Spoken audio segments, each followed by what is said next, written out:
জানো কাল না দুপুরে খাওয়া দাওয়ার পরে আমি না আমার নিজের রুমে চুপচাপ বসে বসে টিভিতে একটা মুভি দেখছিলাম। তো হঠাৎ করে না আমার ভাই আমার কাছে এসে আমার হাতে একটা চার্জের বোতল ধরিয়ে দিল। তো প্রথমে তো না আমি অনেক বেশি খুশি হয়ে গেছিলাম। আমি বললাম বাবা তুই এটা আমার জন্য এনেছিস? তখন বলে কে তোর জন্য এনেছে? এটা দিয়ে তুই আমাকে আইসক্রিম বানিয়ে দিয়ে বলে এনেছিস।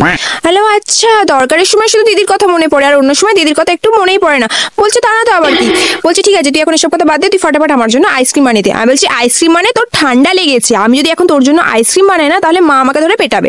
তখন আমার ভাই বলছে আমি শুধু একবার জিজ্ঞাসা করছি তুই বানিয়ে দিবি হ্যাঁ কি না? আমি তখন বললাম না। তখন আমার ভাই বলছে আচ্ছা না তো ঠিক আছে, তাহলে আমি আমার মাকে বলে দিচ্ছি। জানো মা কাল রাত 12টার পরে না দিদি না শুয়ে শুয়ে না কার সাথে ফোনে কথা বলছিল।